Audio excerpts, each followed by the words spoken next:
중독. 이 단어를 들었을 때 어떤 생각이 드셨나요? 중독의 사전적 의미를 살펴보면 독성 물질을 먹어 목숨이 위험하거나 정신적, 신체적으로 정상적이지 못한 상태 또는 사상, 사물에 젖어버려 정상적인 판단을 할 수 없는 상태를 의미합니다. 뭔가 무시무시하죠? 하지만 중독은 생각보다 심각한 게 아닙니다. 우리 주위에도 무언가에 중독된 사람을 심심치 않게 볼 수 있거든요. 스마트폰에 중독된다거나 먹는 것에 중독된다거나 종교에 중독된다거나 보셨죠? 중독은 그렇게 심각한 것이 아닙니다. 중독의 원인이 마약이라면 이야기는 달라집니다. 만일 여러분에게 헤로인이라는 약물을 장기간 투여한다면 헤로인이 가진 중독성 때문에 여러분의 몸은 헤로인에 대한 갈증으로 괴롭게 될 겁니다. 그리고 지금 이 순간에도 수많은 사람이 헤로인을 투여하고 있습니다. 바로 병원에서요. 우리들이 크게 다쳐 수술하거나 심각한 병으로 통증을 호소하면 병원에서는 헤로인과 성분은 같지만 이름만 다른 다이아 모르핀을 장기간 투여해줍니다. 그러면 이 환자 중 일부는 약물에 중독되는 일이 발생하겠죠? 하지만 그런 일은 일어나지 않습니다. 미국 통증학회는 환자 1만 명 중 2명 미만으로 약물 의존성 중독이 나타났다고 발표했습니다. 우리들이 알고 있기론 마약은 강한 중독성이 있다고 했는데 어째서 이런 결과가 나타난 걸까요? 1980년 캐나다의 심리학자 브루스 K. 알렉산더 박사는 헤로인 중독에 관한 연구를 보던 중 한 가지 의문을 품게 됩니다. 우리가 기존에 알고 있는 헤로인의 높은 중독성은 20세기 초 쥐를 이용한 실험으로 검증이 되었는데요. 쥐 한 마리를 우리에 가두고 물병 2개를 줍니다. 한쪽에는 그냥 물을, 다른 한쪽에는 헤로인을 섞어서 말이죠. 실험 결과 거의 모든 경우 쥐는 헤로인이 섞인 물에 집착했고 치사량이 넘을 때까지 마시다 죽었습니다. 이 실험을 본 알렉산더 박사는 우리의 혼자 갇힌 쥐에게는 선택권이 헤로인과 물 2가지뿐이었다는 사실을 발견합니다. 그래서 그는 실험을 다르게 진행하면 어떻게 될까라고 생각했습니다.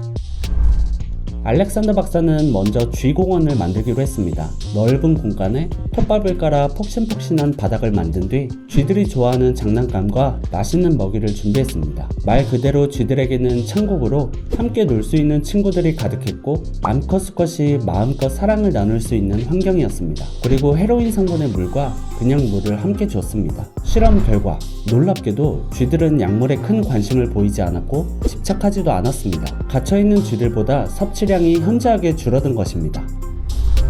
다른 과학자들은 쥐들이 약물에 중독된 상태가 아니라서 적게 섭취한 것이라며 비판했습니다. 알렉산더 박사는 다시 실험을 시작했습니다. 이번에는 두 그룹의 쥐를 준비합니다. 두 그룹 쥐들에게 57일간 강제로 약물을 먹여 중독되게 한 다음 좁은 우리와 쥐 공원에 각각 풀어줬습니다. 그리고 똑같이 물병을 각각 제공했습니다. 좁은 우리에 갇힌 중독된 쥐들은 약물에 집착하고 더 많은 약물을 섭취했습니다. 반면 쥐 공원에 풀어놓은 중독된 쥐들은 오히려 집착하지도 않았고 섭취량 또한 점점 줄었습니다. 이것으로 알렉산더 박사는 확신했습니다. 마약 중독은 성분 때문이 아니라 주변 환경 때문이다. 쥐 공원 실험과 같은 일이 인간에게도 일어난 적이 있습니다. 바로 베트남 전쟁입니다.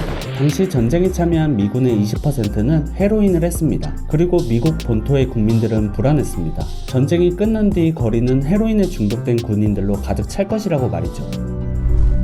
베트남전에서 돌아온 군인들을 대상으로 조사한 결과 재활원에 들어가거나 금단 증상을 보인 사람은 없었습니다. 95%의 사람이 약물 사용을 그냥 멈췄습니다. 집을 떠나 외국의 정글에 떨어져 언제 죽을지도 모를 상황이라면 헤로인을 하며 시간을 보내는 것이 좋은 방법이었겠지만 그들이 고향으로 돌아와 행복한 집에서 가족과 함께 지낸다는 것은 우리의 갇힌 쥐를 꺼내 쥐공원에 넣어주는 것과 같았습니다. 결국 화학물질보다는 스스로 만든 마음의 감옥이 문제라는 겁니다. 중독에 관해서 다른 시각을 가질 때가 된 것 같습니다.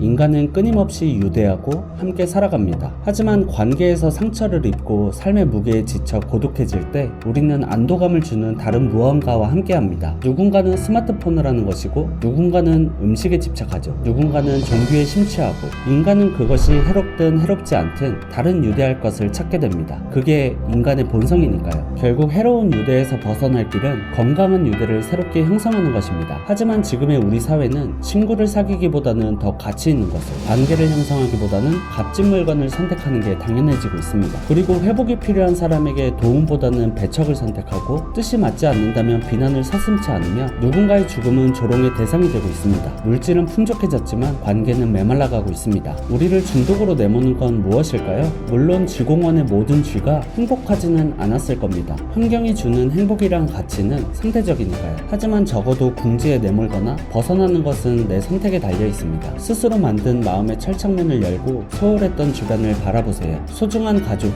친구가, 연인이, 자녀가 여러분을 기다리고 있을 겁니다. 명심하세요. 중독은 유대관계 단절이 주는 하나의 증상일 뿐입니다. 자, 그러면 다시 묻겠습니다.